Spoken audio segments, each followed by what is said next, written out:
Okay, welcome back, and let's continue with our video of Pioneer Ecoasis 150 installation.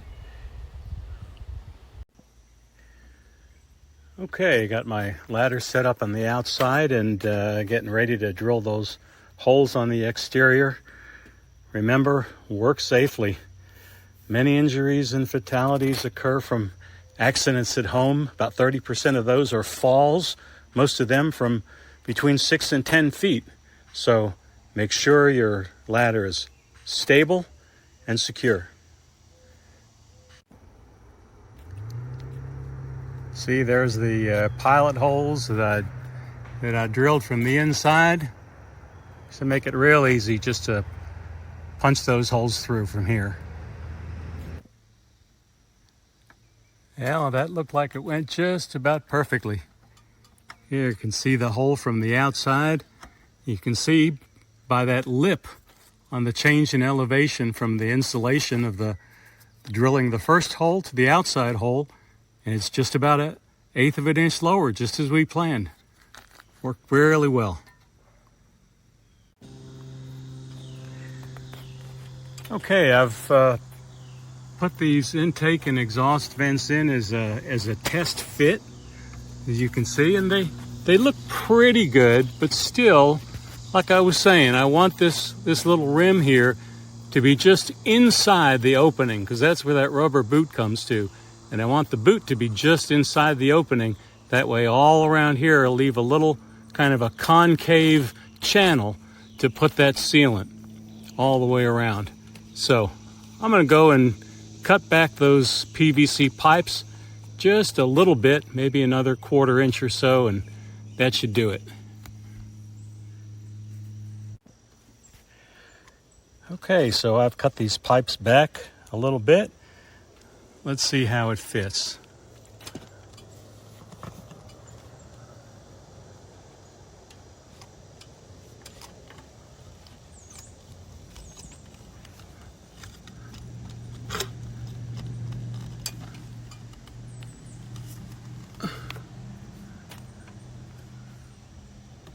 Oh, that's perfect right there.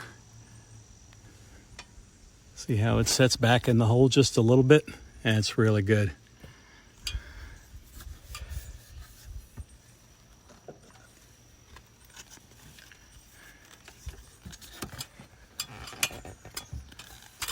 Try the bottom one. It should be good also.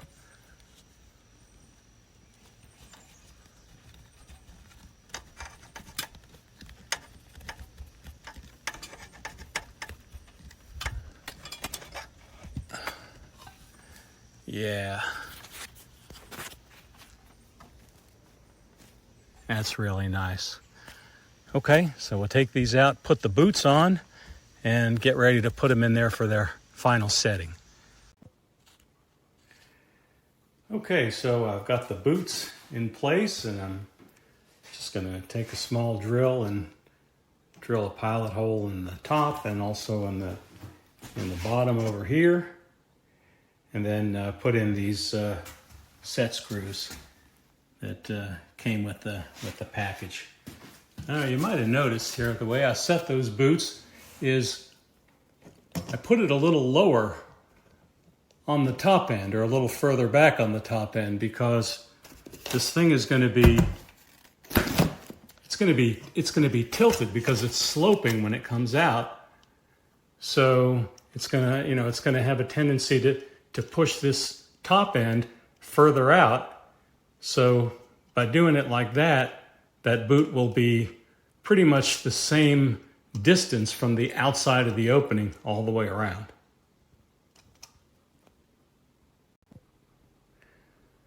Okay, so the set screws are in.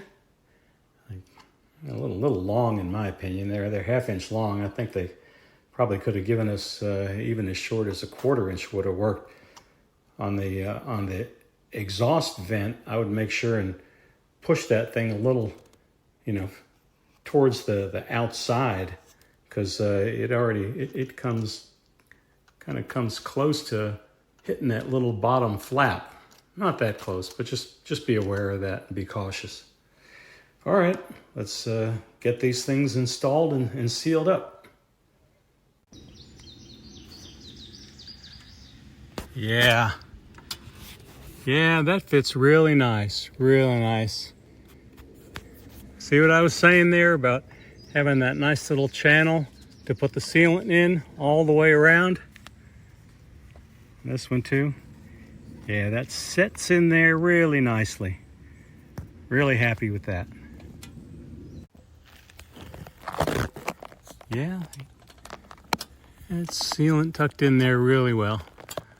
Hey, later on after this dries, I'll probably get some white sealant just for appearance and put a bead of white sealant all the way around it just so I don't see that black ring.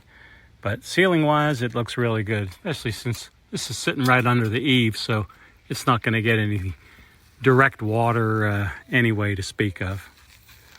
That'll work well.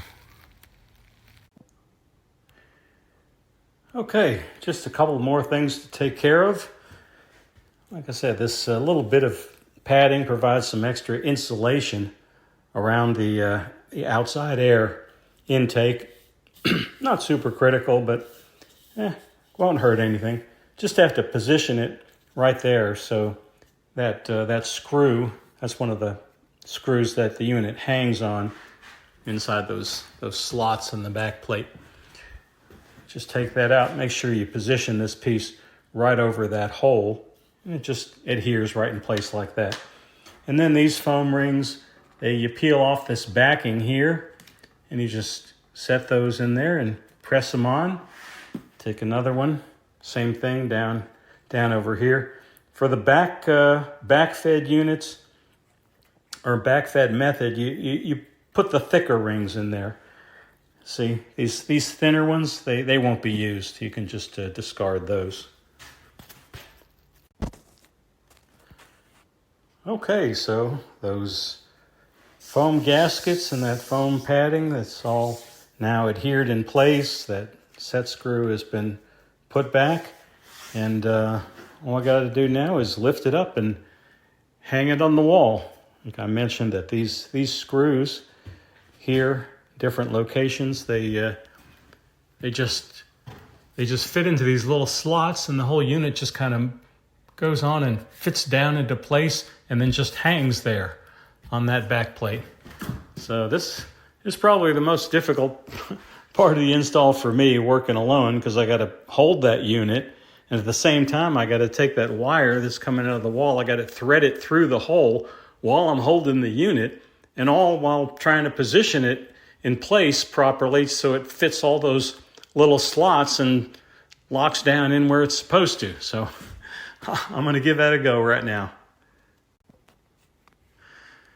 Well, took a little bit of work, but I was able to balance that thing properly while pulling the wire out and kind of manhandle it into place and get it to set down in those little locking tabs, and seems to be in there pretty securely, so that works okay. Now all thing I need to do is get the electrical completed and turn it on and give it a test. Okay, so the second unit, you can see I've stripped back the wires from the power cord coming from the wall and also the power cord inside the unit. Join those together, similar to the way the other one was with these Wago type wire nuts. And I've also installed the switch here in the wall.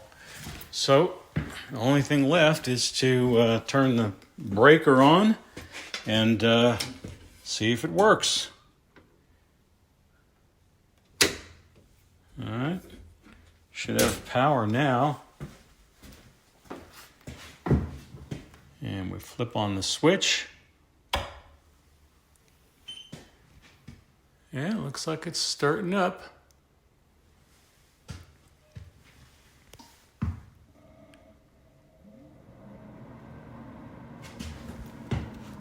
Yep.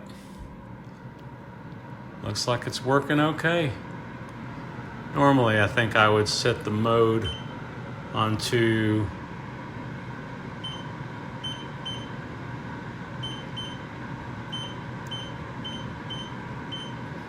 I think I would leave it on auto. It's probably the best thing. I know there's wireless connections here. You can connect it up to your Wi-Fi and all kinds of stuff. I'll get to that eventually. Main thing is just now it's in place so I can call in and get my electrical final inspection. All right, folks, I hope that helps, and thanks for watching.